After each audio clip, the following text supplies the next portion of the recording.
सुमित्रा अपने छोटे से घर में अपने दोनों बेटियों रचना और काव्या के साथ रहती थी। गरीबी ने उनकी जिंदगी को मुश्किल बना दिया था, लेकिन माँ हमेशा अपनी बेटियों की हर जरूरत पूरी करने की कोशिश करती थी। एक दिन सुमित्रा बाजार से अपनी बेटियों के लिए 2 नए सूट लेकर आई। माँ, क्या हमारे लिए कपड़े लाई? काव्या ने उत्साह से पूछा। हाँ बेटा, अलमारी में रखे हैं, जरा सब्र कर, तू तो कपड़े के लिए मर जाती है।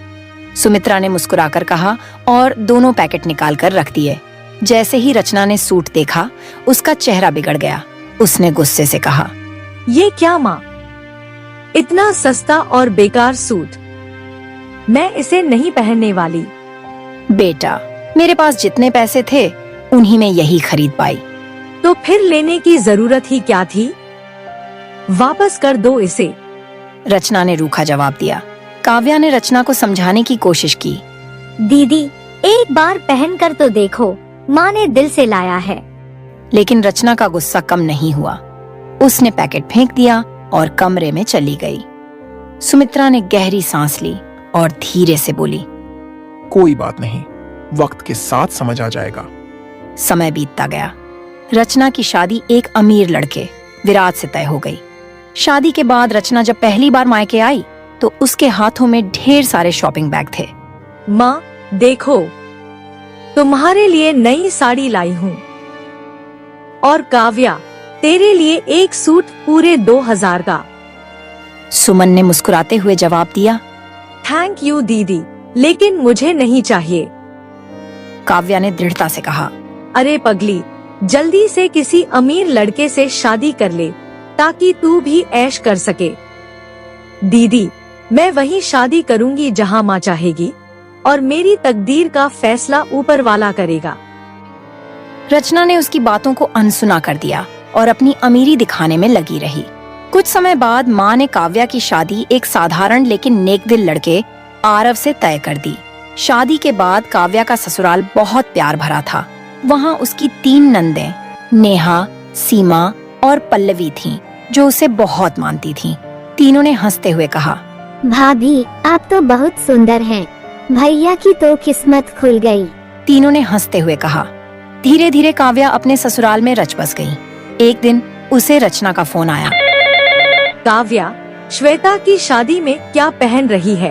कोई भी पुरानी साड़ी पहन लूंगी। काश तूने मेरी बात मानी होती, तो आज तेरे पास भी नए नए कपड़े होते। काव्या चुप रही, लेकिन आरव ने उसकी बात सुन ली थी। अगले दिन काव्या के बिस्तर पर एक नया महंगा लहंगा रखा था।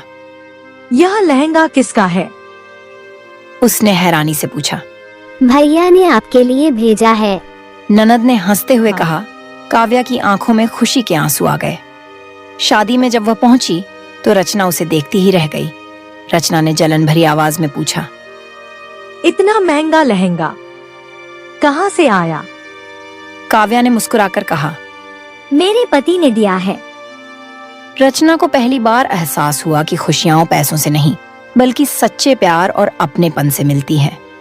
श्वेता की शादी के बाद रचना का गुस्सा बढ़ता जा रहा था। उसे यह बर्दाश्त नहीं हो रहा था कि काव्या, जो हमेशा उसकी नजरों में गरीब और साधारण थी, अब उससे ज्यादा खुश नजर आ रही थी। रात में जब सब मेहमान चले गए, रचना ने विराज से कहा, मुझे बहुत बुरा लग रहा है। मेरी बहन मुझसे ज्यादा खुश कैसे हो सकती है? विराज ने उसे समझाने की कोशिश की। रचना, खुशियाँ पैसों से नहीं, अच्छे रिश्तों से मिलती हैं। काव्या का पति उसे प्यार करता है, उसकी इज्जत करता है। हमें भी अपने रिश्ते में प्यार और इज्जत को अहमियत देनी चाहिए। लेकिन रचना के अंदर ईर्ष्या जल रही थी। उसे लगा कि काव्या को सबक सिखाने का वक्त आ गया है। रचना ने काव्या के ससुराल को बदनाम करने की साजिश रची। उसने कुछ झूठी बातें फैलानी शुरू कर दी कि आरव के घर वाले काव्या को परेशान करते हैं।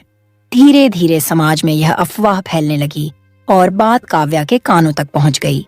एक दिन जब काव्या मायके आई तो उसने रचना से पूछा, दीदी, क्या आप मेरी शादीशुदा जिंदगी को बर्बाद करना चाहती हैं?